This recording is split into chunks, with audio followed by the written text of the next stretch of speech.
Um,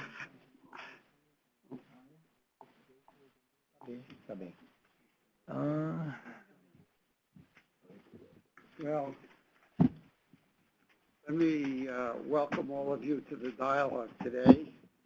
I want to give a special welcome, of course, to our special guest, Minister Ricardo Lewandowski. Depends. No está mal. No, it's perfect. Mi mamá nació en Polonia. Yes, my father was Polish. From Poland, yes.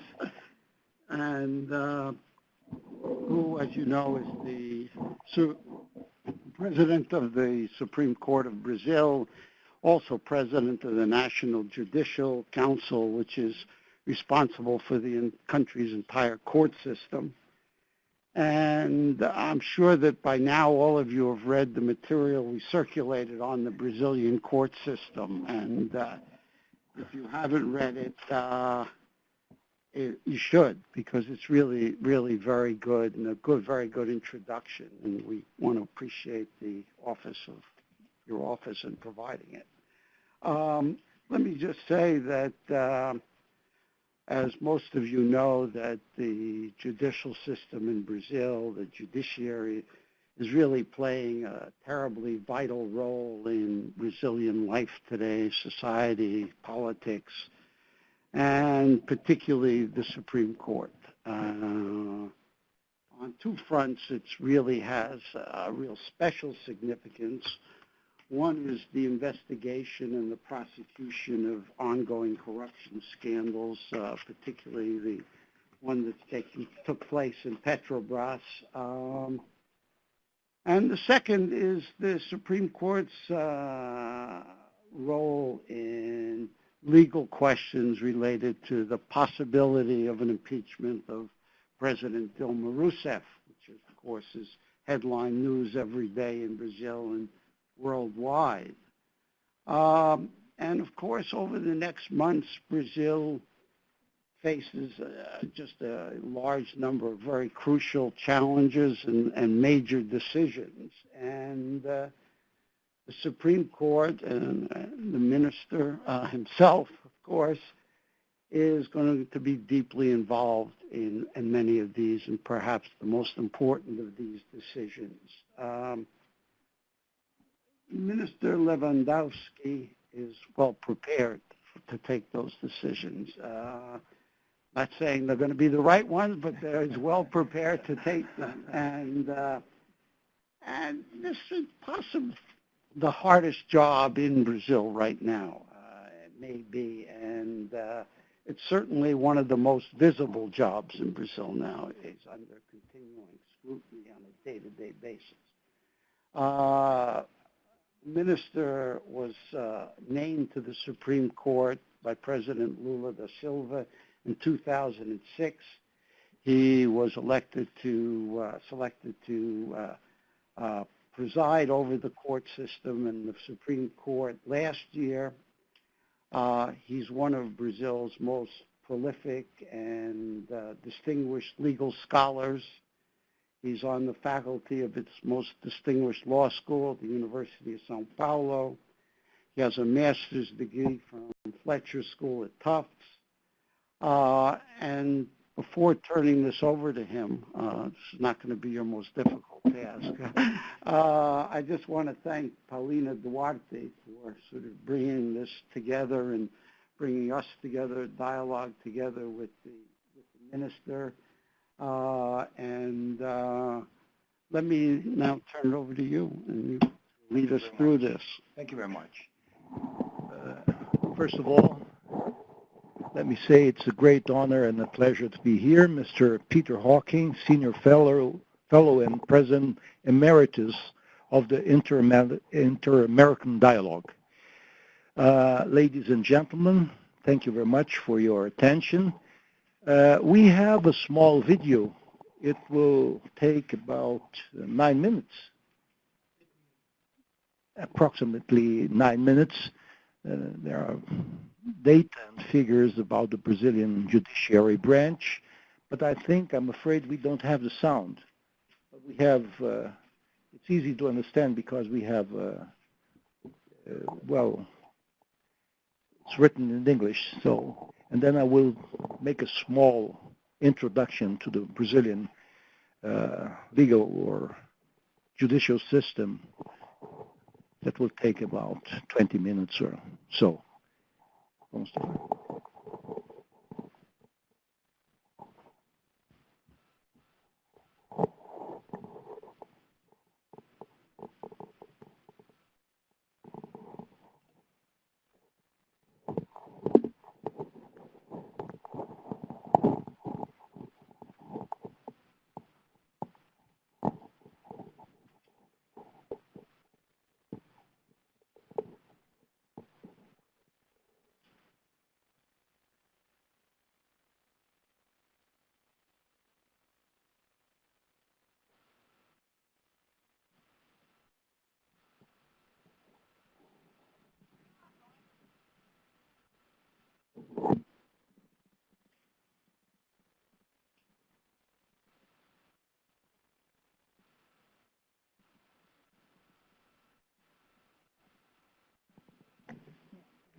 Sorry about the sound.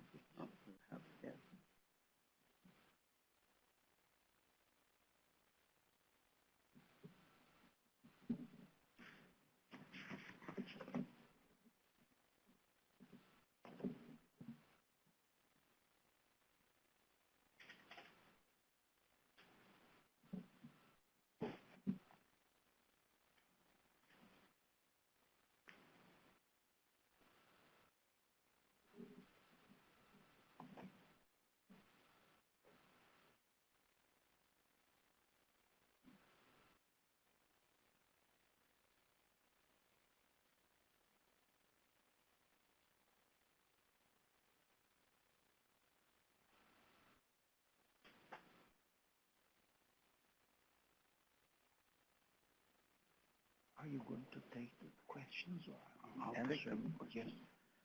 Written questions. There's going to be a lot of, I see some very senior people who almost have their hands up already.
Minas Gerais, Rio Grande do Sul, and São Paulo. It provided 5.6 thousand judgments and rulings in 2014, 26% more than the number of new lawsuits in this segment. From the total expenditure in the segment, 88% were towards human resources. The workforce of the state military justice circuit is comprised by 40 judges and 432 employees. The 2015 Courts and Figures report also presents information regarding the Superior Court. Justice Court, acronym SDJ, with an amount of more than 320,000 new lawsuits. Lawsuit stocks reached 351,000 cases. In order to provide rulings to all these cases, SDJ's workforce is divided between 33 ministers and more than 2,800 employees. SDJ's expenditure in 2014 was 1.1 billion reais, with 986 million reais towards human resources.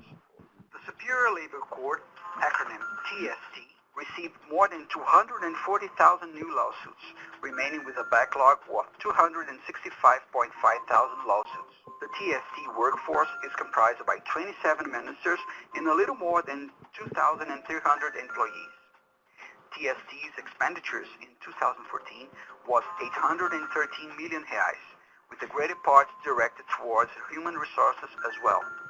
Since 2014 was an elections year, the Superior Electoral Court, acronym TSE, got more new lawsuits than those in the court's backlog. Having the mission of organizing Brazilian general elections, TSE expenditures reached more than 640 million reais. It displays a better balance between human resources and other investments. The Union Military Justice Circuit is comprised by the Superior Military Court, acronym STM, and the Military Hearing Offices. Within both, there are 2,865 new lawsuits.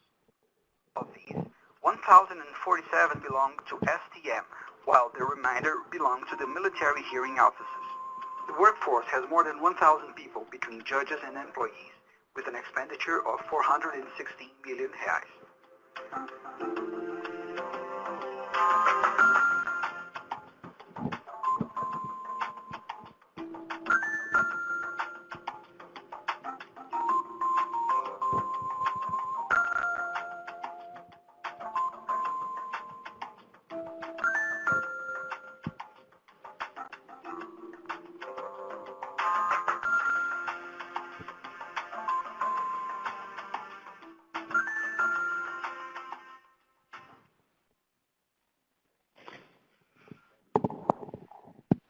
Thank you very much. Again, I'm sorry, very sorry about this little problem that we had.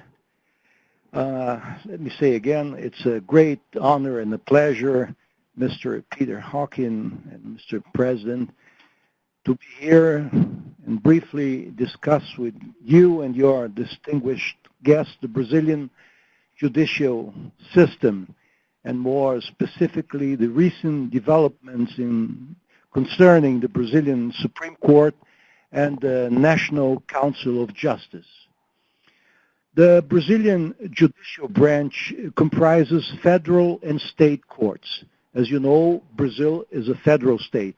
It's a huge continental country, multiracial, multicultural. It's very big, and so we adopted in 1891 the federal system. The Brazilian Constitution of 1988 prescribes general rules on the judicial function, including guidelines for selection, promotion, prerogatives, and obligation of both federal and state judges. The Brazilian Constitution elaborates on the attributions of the federal courts, and what's very important, it grants the states the power to organize their own judicial system, provided that they observe the principle established in our Constitution. The new Constitution, the Constitution that was promulgated after the military regime, the Constitution of 1988, lists the following as the bodies of the Brazilian judicial branch: First, on the top, the Federal Supreme Court. Then comes a very new organ. It has 10 years of existence, the National Council of Justice. Then the Superior Court of Justice. It's a new court. It was designed to uniformize the jurisprudence on federal laws. And then comes the federal regional courts and the federal judges. The labor courts and judges, the electoral courts and judges, the military courts and judges. And there I would like to make an interesting point. Our military courts are not martial courts. They don't belong to the armored forces. They are a branch of the Brazilian judiciary. And then come the courts and judges of the states and of the federal district and territories. I would like to stress that presently we don't have any territories left. They were transformed into states when the Constitution of 1988 came into force. Let me tell you something about the Federal Supreme Court. It was designed, it had a model, the model of our system that was designed in 1891 with our first Republican Constitution. It was designed more or less as the United States Supreme Court. The Supreme Court is the highest body of the judicial branch. It's named Federal Supreme Court. And accordingly, the President of the Supreme Court is the head of the judicial branch in Brazil. Considering all the branches of the Brazilian judiciary, there are other 90 courts in the country, each of them with administrative and financial autonomy. The highest court of Brazil, the Supreme Court, is the last resort of any controversy involving constitutional matters under its extraordinary appellate jurisdiction. The Federal Supreme Court is composed by 11 justices appointed by the President of Brazil after their nomination has been approved by the Federal Senate. Something like occurs here in the United States. All the candidates have to pass through a public hearing in the Senate. The justices of the Supreme Court are chosen among citizens aged over 35 and under 65 of remarkable legal knowledge and spotless reputation. Only natural-born Brazilians may be appointed. The justices of the Supreme Court are appointed for life, but up to the mandatory retirement age of 75 years, according to a recently enacted constitutional amendment. The Federal Supreme Court has jurisdiction to adjudicate on constitutionality of laws in abstract and over governmental acts through the direct actions of unconstitutionality and declaratory actions of constitutionality. Final decision on the merits made by the Federal Supreme Court in abstract judicial review have binding effect on Brazilian courts and on the federal, states, and local governmental entities. The Federal Supreme Court has also original jurisdiction over various matters, including extradition requests from foreign countries, any disputes between a foreign country or international organization and the Federal Union, a Brazilian state or territory, and any conflicts of jurisdiction between superior courts or between the superior courts and any other lower courts. In what concerns common criminal offenses, the Federal Supreme Court has original jurisdiction to judge the president and the vice president of the country, members of Congress, its own justices, and the Attorney General of the Republic, among other officials, as for example, the commanders of the armed forces. And as said before, the Supreme Court is the last court of appeal concerning constitutional matters. The justices of the Supreme Court themselves elect the court's president and vice president for a 2-year mandate. As the customary rule, the justices of the Supreme Court rotate in presiding the court in order of seniority.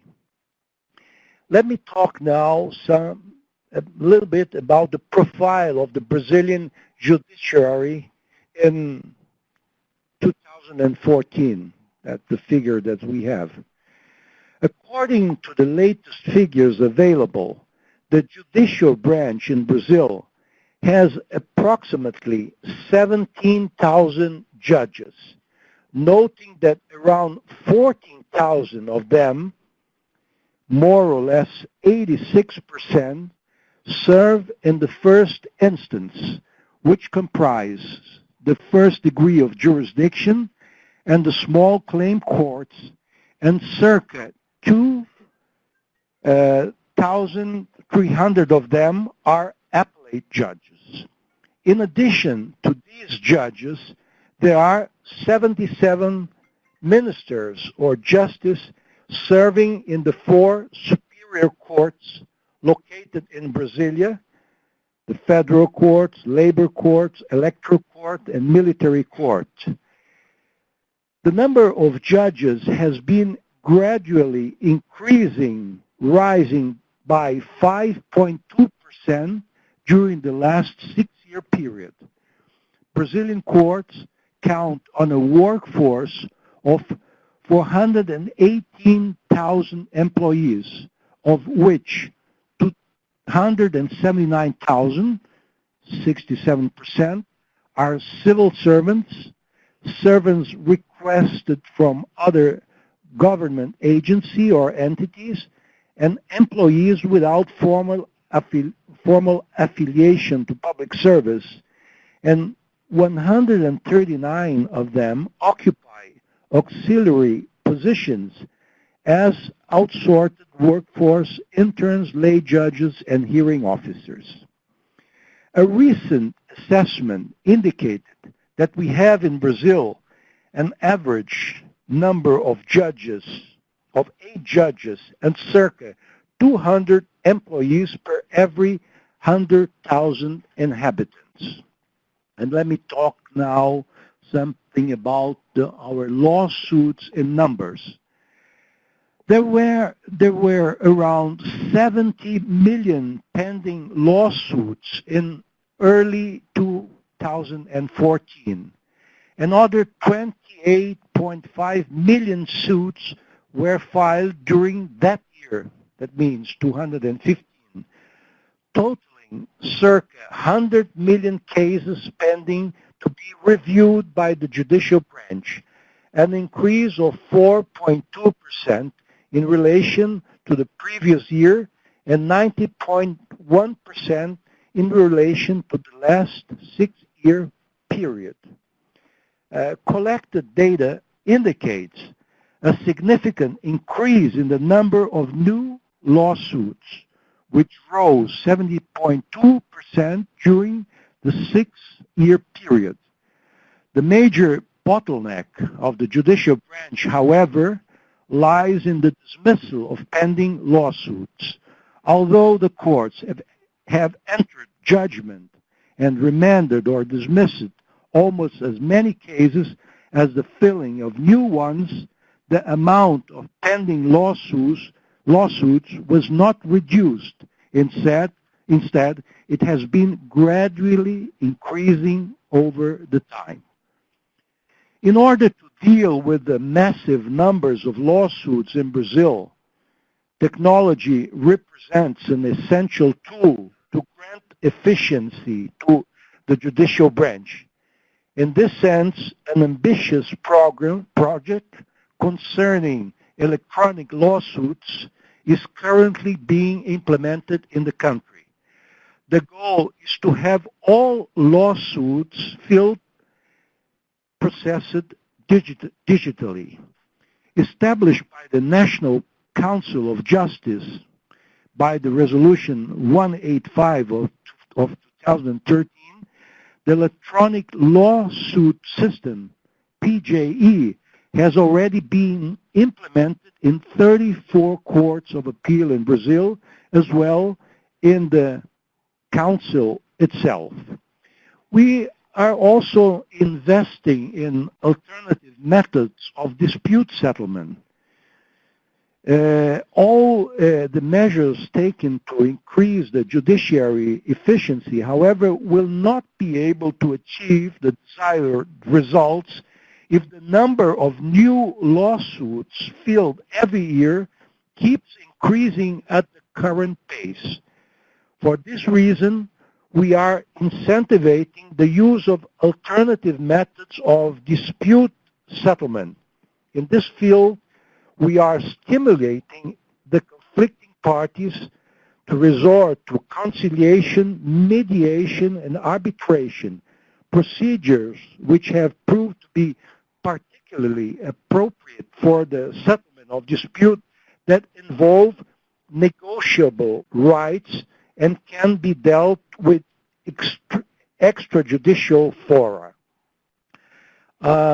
It's interesting that the new Code of Civil Procedure states that now it will come into force in March 2016, but now before filing a new lawsuit, the conciliation and mediation is mandatory for the conflicting parties. Well, let me tell you now something about the latest developments in the jurisprudence of the Supreme Court. In the course of the last few years, the judiciary in Brazil, led by the Federal Supreme Court, has played a fundamental role on the maintenance of institutional balance, social peace, and the guarantee of fundamental rights of the Brazilian citizens. The Federal Constitution of 1988, which opened the doors of the country courts to the population, states the principle of wide jurisdiction, according to which no harm or even a mere threat of harm to any right can be subtracted from judicial review.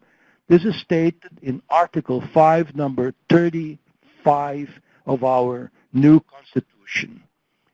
Since the promulgation of the Constitution of 1988, and especially during the last decades, the judiciary changed from a more orthodox interpretative approach, which extracted the law mainly from rules stated in the Constitution and other pieces of legislation, to an approach that also takes into account the universal principles of law, particularly those written in our new Constitution.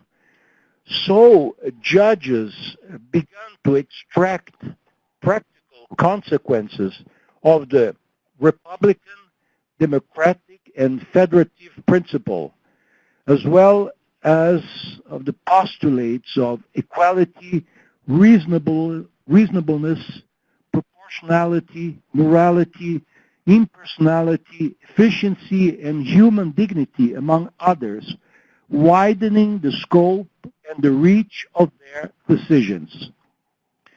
Since the implementation of this new approach, the judiciary began to intervene in matters that were before reserved exclusively to the other branches of government, therefore participating more actively on the formulation of public policies especially in areas such as protection of health, environment, consumer rights, elderly people, children, teenagers, Indians, and people with disabilities. The federal Supreme Court also, for instance, was called upon to decide delicate matters, particularly in cases where the legislative and the executive branches could not reach a consensus on the underlying subject.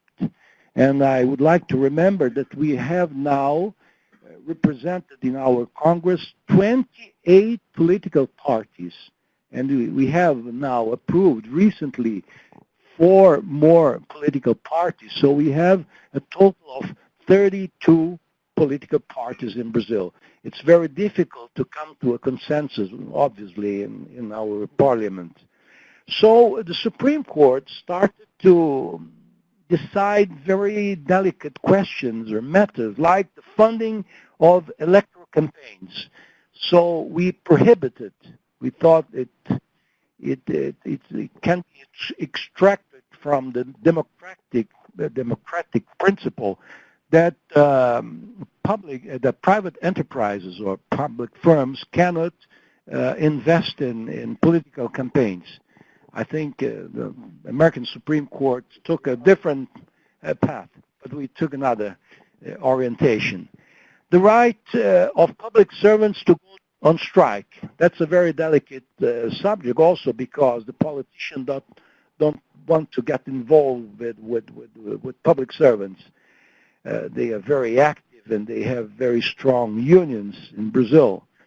We also decided the legality of research on human stem cells.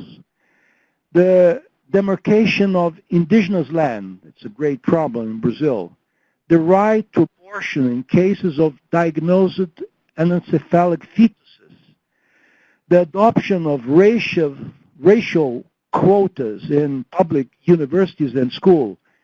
And I was the judge that had the leading vote on that matter. Rights regarding the relationships of people of the same sex. And we declared recently, about a month ago, the unconstitutional state of affairs in the Brazilian prison system. This is a very interesting concept. It was developed by the Colombian Supreme Court as named unconstitutional state of affairs. In a certain area of the country or in a certain institution, things are so bad, so confusing that the court has declared that everything there is unconstitutional. That happens recently in Brazil when the Brazilian Supreme Court said that in the Brazilian prison system, everything is wrong. And so we are taking measures to try to correct it. And finally, but we have many other decisions, the right of researchers to publish biographies of other persons. That's very interesting for the journalists because there was a prohibition to publish biographies of living persons, and there was a great debate. Let me say a few words now about the new National Council of Justice. Well, this new role of the judiciary in Brazil, apart from making the activities of the judges more visible and discernible to the general population, also highlight the importance of safeguarding the independence of this governmental branch. It is now above any question in Brazil that the ability of the judiciary to decide legal questions free from any kind of political consideration is an essential aspect of a democratic society. Among other aspects, this concern with the assurance of the independence and autonomy led to significant reform of the Brazilian judiciary held through the constitutional amendment number 45 enacted in 2004, around 10 years ago. As proof of the country's commitment on this matter, the Constitutional Amendment 45 created the National Council of Justice, a democratic, plural organ headed by the President of the Supreme Court and integrated or composed by other members of the judiciary, of the different branches of the judiciary, and the legislative, as well as representatives of the Attorney General's Office, the Brazilian Bar Association, and the civil society. The National Council of Justice works to ensure the independence of the judiciary and its compliance with the statute of the magistrate, issuing normative acts and recommendations that apply to all courts and judges. In Brazil, this is a challenging task since it involves the pursuit of granting uniformity and cohesion to the 19 autonomous courts disseminated all over the country and divided, as we saw, between federal courts, state courts, labor courts, military courts, and electoral courts. The National Council of Justice also works on strategic planning and on the assessment of the efficiency of programs and projects run in the judiciary, developing and coordinating several national programs in areas such as institutional management, environment, human rights, and technology. Every 6 months, the Council publishes statistical reports on the cases dealt by the Brazilian courts, including relevant indicators of the judicial activity throughout the country. Another key attribution of the National Council of Justice concerns disciplinary matters of the Brazilian judges. The Council is directly accessible to any citizen who may file complaints against judges or judicial organs. It is a task of the Council to analyze these cases and to ensure a fair trial to the judges in accordance with the due process of law, therefore safeguarding the magistrates from unsubstantiated claims of misconduct, but also ensuring that unlawful acts of judges do not go unpunished. And now, last but not least, I would say something about our custody hearings that we inaugurated this year in our country. I would highlight the great efforts done by the Council regarding the alarming situation of the Brazilian prison system. Brazil, as we know, I think many of you know, ranks 4th in the world in terms of imprisoned people. There are around 600,000 prisoners in the country, 40% of which are not yet convicted. They are pre-trial prisoners. Some of them wait up to 6 months in jail before being heard by a judge. This situation leads to the overcrowding, violence, and human rights violations in our prisons. To change this reality, the National Council of Justice decided to lead the process of implementing custody hearing in all of Brazil courts based on the direct enforcement of an article of the Inter-American Covenant of Human Rights, which determines that any person that has been detained must be present before a judicial authority as soon as possible. In Brazil, we have established that such presentation must happen within 24 hours from the moment of detention. While interrogating the detained person, the judge may determine his or her immediate release or set him or her free under conditions, or so that the person can be prosecuted out of prison, or otherwise confirm that the person must be detained until final trial in cases in which he or she represents a threat to society. Furthermore, if noticed that the detained person has suffered inappropriate treatment or torture, the judge can determine measures to bring the responsible accountable. Since October 14th, the custody hearing project has reached all the states of the Brazilian Federation, obtaining promising results. Preliminary surveys indicate that about 50% of the flagrante delicto prisoners, or in absolute numbers so far, more than 8,000 persons, when confronted with a judge, are no longer taken to overcrowded Brazilian jails.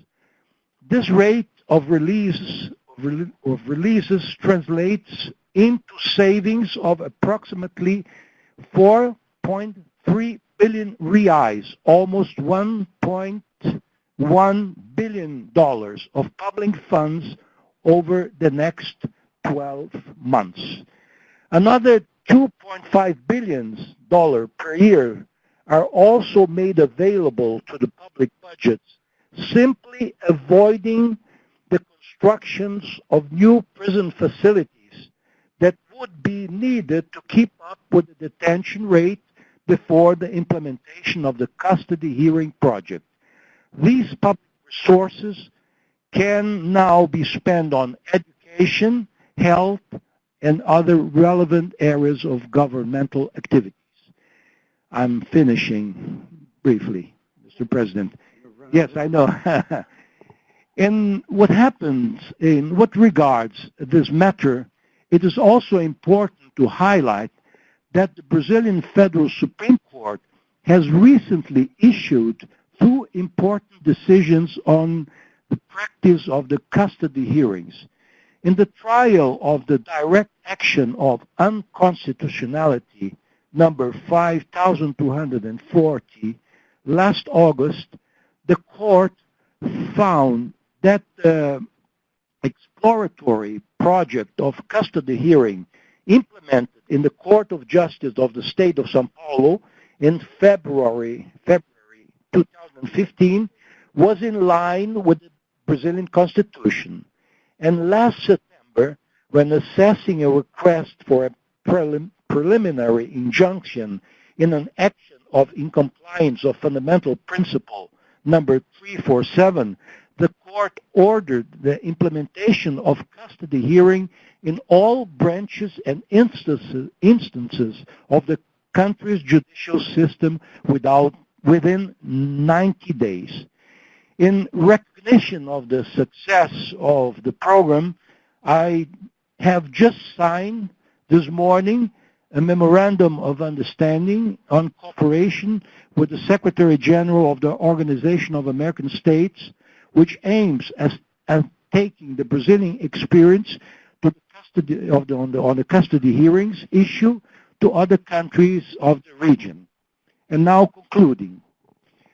Ladies and gentlemen, without justice, no social and economic development can be assured, and no freedom can truly exist.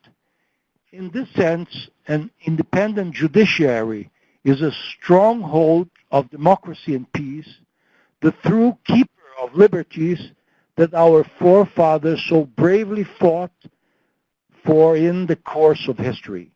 In Brazil, there is much to be done in order to ensure that justice is properly delivered to all our citizens, regardless of their color or social class. Nonetheless, it is important to recognize the significant steps have been taken in that direction over the last years. The road ahead is long and winding, There is no doubt about that. But with perseverance, determination, and above all, permanent vigilance, we are sure that the judiciary in Brazil will constantly reinforce its role as a principal guardian of the fundamental rights of its citizens. Thank you very much.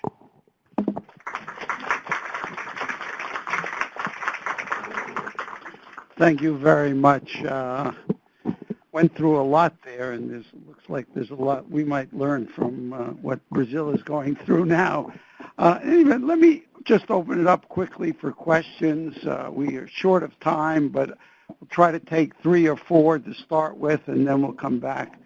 Okay, please tell us your name and short questions. No. Yes, my name is Magda von der Heid. I am professor of Johns Hopkins University, Sociology Department, and I want just to make a question. Can you comment about the newly investigation about Petrobras and the corruption? At what level? This is what's going on, and at what level of the judicial system is going the investigation, and how could be the contribution of the judiciary system to make the contracts more transparent? That's a big question. Let's try to be more sort of pointed. Every question. No, we'll take 2 or 3 at the same time. We'll give you a chance to sort of relax a little bit. Go ahead.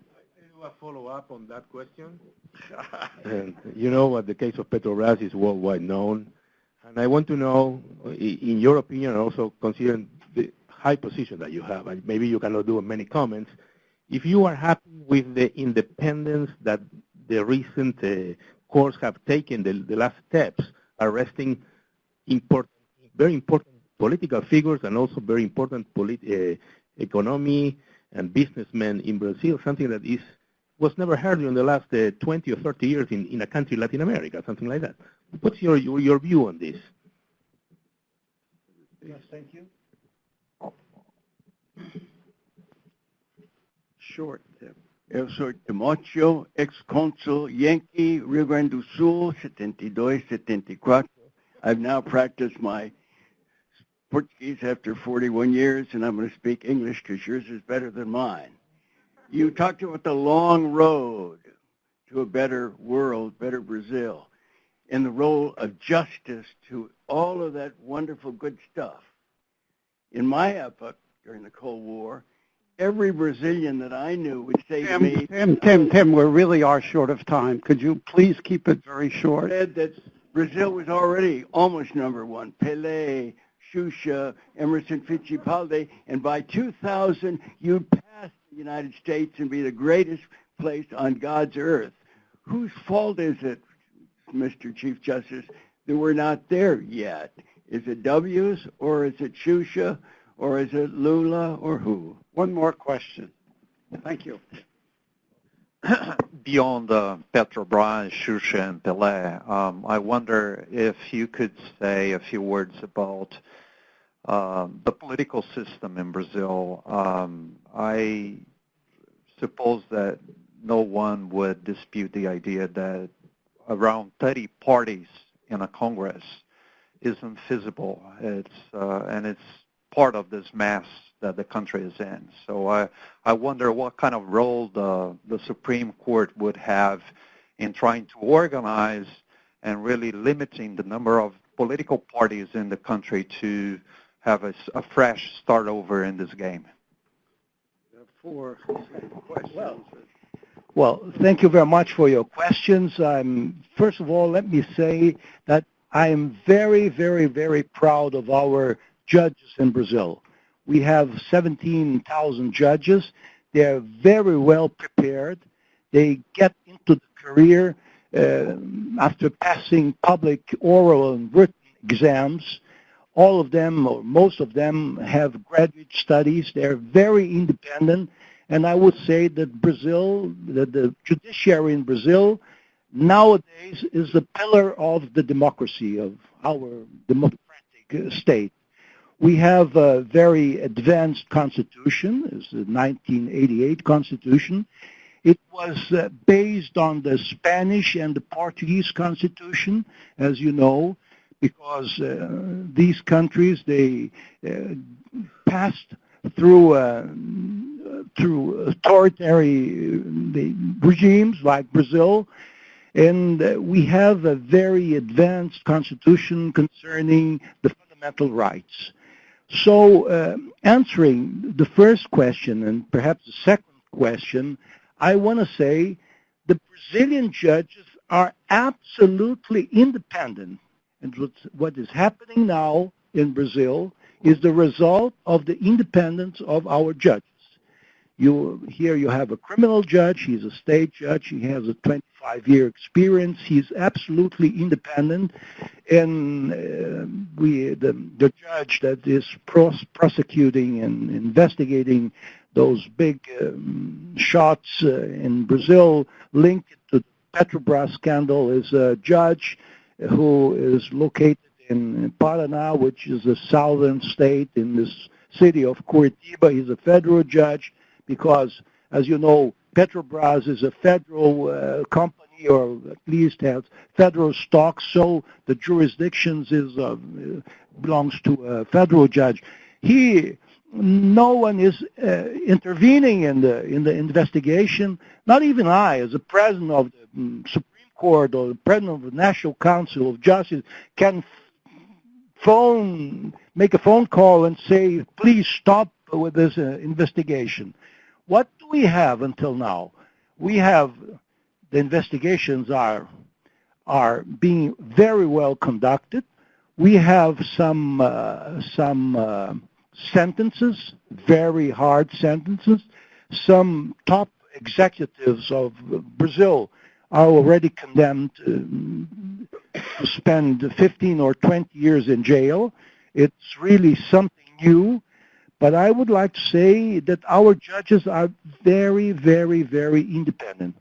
Of course, we have now the new constitution, as we call, and as you know better than we know, we have to follow the due process of law. It's not simple. You have to have all the testimonies, all the documents, all the proofs, etc., and we have to analyze all these. Some of the politicians are being judged in the Supreme Court. It takes a long time also because of the due process of law. But what's happening now, I would say it's a revolution because the judiciary is taking care of the scandals. And so I have no doubt that everything will surface, will come to daylight. It's very transparent. The media is following everything. It's every day in the newspapers. I don't have any doubts about this question that the investigation will come to an end. Concerning the crisis that we live in Brazil, I had a press conference this morning in the Organization of American States, and there was a question about Brazilian economic and political crisis. What I told them, of course we are living a crisis, but who is not living a crisis nowadays? If you look what's happening in the world, we have an economic crisis. Even in the most developed countries like Spain, like England or United Kingdom, like Portugal. Portugal is not a developed state, but it's a European state.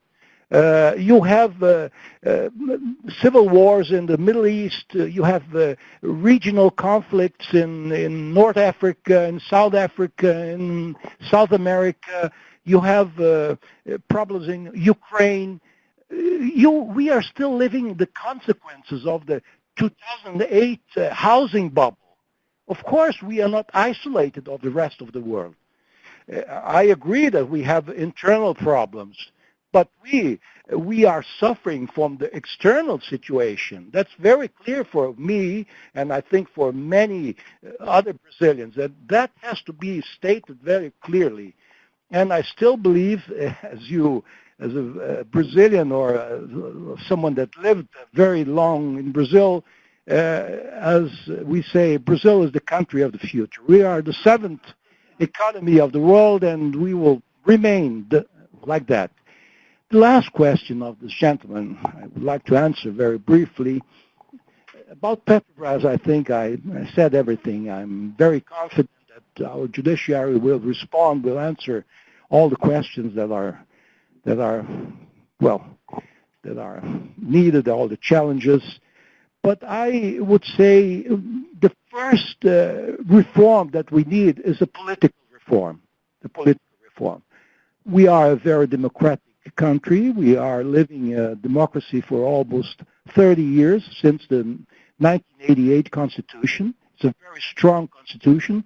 We have stable Republican institutions. That's why the judiciary branch is responding to the crisis, to all the challenges that we are facing now. But as you remember Saddam Hussein that said that he will fight the mother of all battles, and I would say that in the Iraqi and the Gulf War, I would dare to say that the political reform is the mother of all reforms in Brazil. Should be the first reform. And it's not easy because we have, as I told you, 32 parties, political parties. And I'm sure that a democratic country does not have to have more than five political parties. One in the center left, center right, and right. That's enough, I think, even in the parliamentary system. And we recently, at the Supreme Court, we took a decision that is troubling us now. We declared a political barrier that limited the number of political parties unconstitutional because it limited the possibility of smaller parties to have access to Congress commissions and to the public funds and to TV times and radio, the time on TV and radio, etc. And we were particularly concerned about the historical small parties that are very ideological, like the Communist Party of Brazil, a new party which was the party named Socialism and Liberty, PSOL, and we were concerned that they would disappear. But now we are reflecting if we didn't make a mistake at that time. It was perhaps 5 years ago. But I recently was in a hearing at the Congress, at the lower house, when I was president of the electoral court and discussing the political reform, and I told the representatives that nothing avoids, or there's no obstacle that the Congress votes a new law setting a new political barrier. And that's the first step, I think, that we need to solve many problems that we have. We're a little bit over the time now, but do you want to answer a couple more questions? Yes. We can take 2 or 3 more questions, I think. Please. Tell us who you are. My name is John Jasic. I'm the Judicial Liaison of the Department of State. No politics in these questions. Oh. Just Mr. Chief Justice, welcome to Washington. Going on to somebody else. No. Yes. Sir, just a clarification on 2 things you said. First of all, is there a separate military code of justice, or is the military subject to the same laws as any Brazilian citizen? Well, it's a very good question. Sorry. Kevin.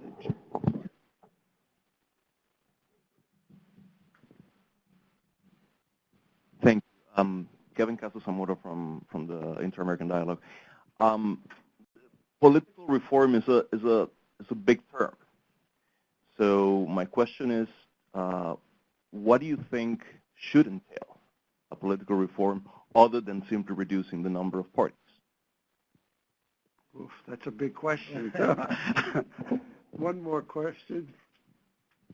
So, way in the back, Marie.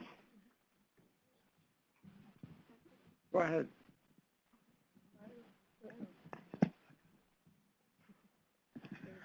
Hi, my name is Juliana. You mentioned about the judiciary, the prison system in Brazil, and my question would be about the age, legal age, the reduction of the legal age, and the socio-educative measurements, and what is your position in all this discussion? Thank you. Thank you very much. This is the question about military courts is a very interesting question. We have in Brazil still a prejudice against the military courts because of the long time that we live in an authoritarian regime. So there are people and intellectuals that are against the military courts. And recently in the National Council of Justice, we had a commission that concluded that the military courts should disappear. Well, we have, I don't know if I made it clear, we have a federal military court system which is concerned with the crimes that are committed by the armed forces members. And then we have only three state military courts which deal with crimes committed by what we call our military police. We have two branches in the states of police agents. We have the civil police and we have the military police. They are militarized like perhaps the Guardia Civil of Spain or the Gendarmerie in France. Well, they act like members of the armed forces. But I would like to stress first that during the military regime, the military courts were the first that issued the first habeas corpus against political prisoners. This is one point. The second point is that the military judges, they belong to the judiciary branch. That means that they are not martial courts. We have a military penal court, a military procedure court, code, and of course, people that are tried in these courts, they are tried by or taking as a reference these special laws. But we don't try civilians in this military courts. There's now a great debate that's being held at the Supreme Court about that, because in special occasions when a civilian attacks a military facility, if he is not committing a military crime, but this is a long debate, I don't want to get into it. But now I set up a special commission with a professor of the São Paulo University Law School, with military personnel and judges that will analyze the question about all the questions that are arising of the existence of the military courts. But I would say they are judges, they are under the control of the National Council of Justice. I think they work very, very well, and they accomplish their task. The other question is about the political reform. That's a very, very difficult question. You know, I would stay with that. We should start with the reducing of the number of political parties. And there are many, many other questions about the districtal vote or proportional vote. And, well, if you vote in a list or vote on a person, that's a very difficult debate, and there are many, many interests. And now, as a judge, I don't want to extern my personal opinion. And about reduction of the age of the, now to be criminally prosecuted, you have to be 18, to have 18 years, to be 18 years old. This is a question that will come to the Supreme Court, so I don't want and cannot. I'm prohibited to give my opinion on that. But you can imagine if we have an overpopulation, if we are the fourth country in the world that, in terms of incarcerating persons, you can imagine the problem that we would have if we lowered the minimum age. We would fill our prisons with youngsters, with young people. It would be dramatic. It would be dramatic. I'm sorry, I cannot extend myself any longer because I'm a judge and I cannot enter in the political questions. I see there are many journalists here, and I'm kind of afraid and sorry. Well, let me just thank you very, very much for a really very deep exploration of the Brazilian justice system, where it's going and what the issues are it faces. And this was really a terrific session. I think we all learned a lot, and we hope we can see you here again soon. Thank you very much for the great opportunity.